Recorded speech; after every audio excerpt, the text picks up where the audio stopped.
피고인은 2025년 3월 24일경 직무에 복귀했음에도 선출된 지 약 2달이 경과한 마은혁을 재판관으로 임명하지 않았는데 이유가 무엇입니까? 제가 복귀는 했습니다만 당시에 정말 대한민국은 위기 상황에 있었다. 저는 권한대행으로서 그렇게 생각했습니다. 첫째로 3월 22일인지 3일서부터 시작된 경북 산불은 역사상 가장 큰 산불로 나왔고요. 70명이 사상자가 나왔고 4,000명이 이재민이 나왔고 그리고 4만 헥타르 이상이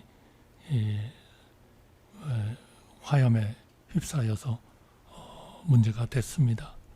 한편 또 트럼프는 그 트럼프발 관세, 경제 위기, 이러한 국가의 재난 상태, 경제 위기 이런 것들을 우선적으로 3월 24일 날 복귀해서 해야 되는, 그렇게 해서 산불 현장도 가보고 또 재난대책회의 본부 회의도 거의 매일 한두 번씩 진행을 했고요.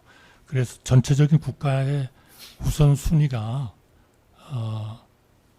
이 산불과 국가 재정위기, 그 재정위기가 아닙니다. 무역위기, 그리고 이러한 그 위기를 극복하는 것이 정말 절대절명의 그러한 거였다. 그렇게 생각합니다. 그리고 한 번도 저는 그 마은혁 후보를 임명하지 않으려고 생각한 적이 없습니다.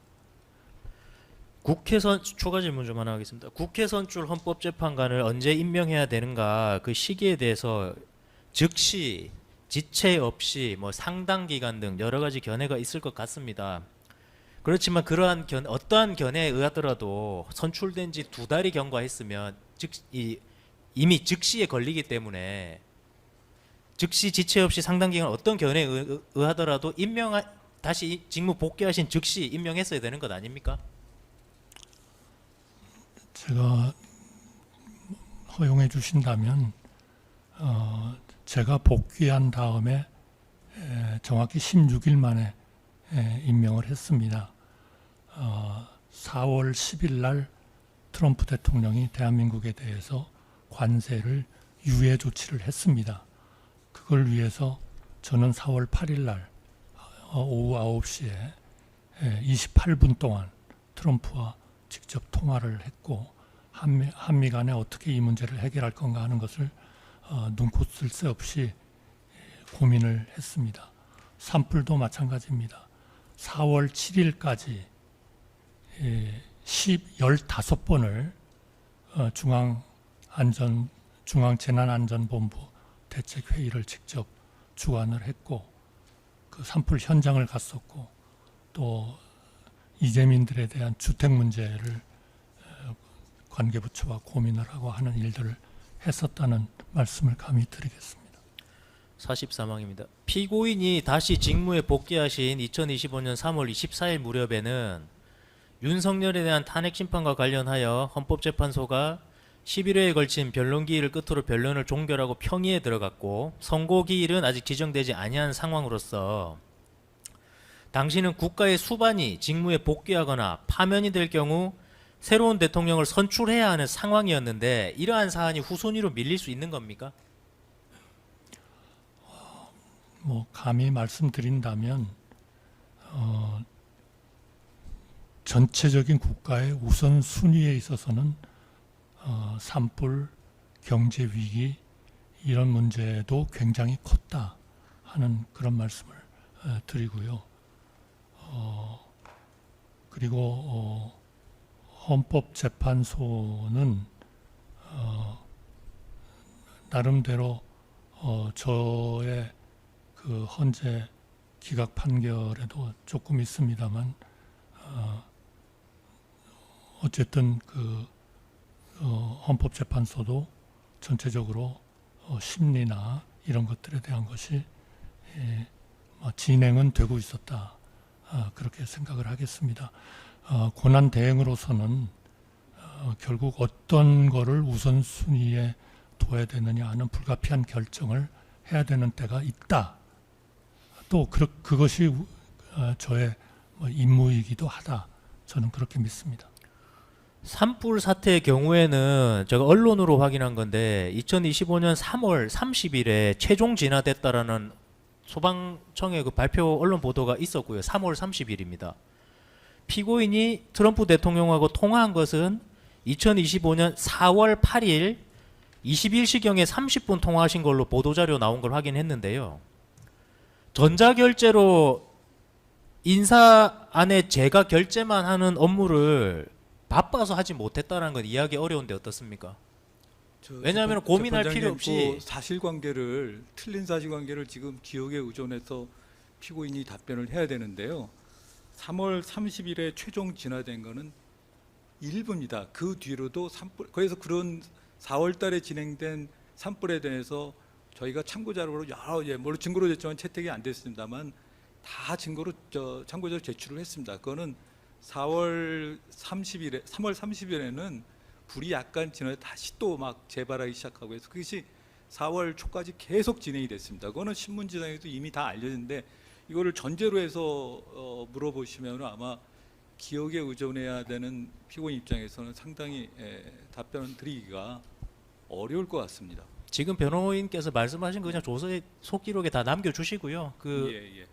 피고인 대답해 주십시오. 그래서 지금 변호인 말씀하신 것도 맞고요. 그렇게 다 감안하셔가지고 전자결제로 인사 재간에 딸깍 결제만 하시면 되는데 이게 업무가 바빠서 못하셨다 할 수 있습니까? 왜냐하면 헌법재판소가 2번이나 결정을 해서 임명 안 할 수 없는 상황이었어요. 이거 그냥 재간 결제만 하시면 되는데 바빠서 못했다는 게 이해가 안 돼서 그렇습니다. 전체적인 우선순위에 있어서 그런 결정을 할 수밖에 없었다 하는 말씀을 드리겠습니다. 그리고 그 마은혁 후보님에 대한 임명을 하지 않을 그런 생각을 한 번도 3월 24일 이후에 해본 적이 없습니다. 순번 749번 국무조정실 사실조회 회신 제시하겠습니다.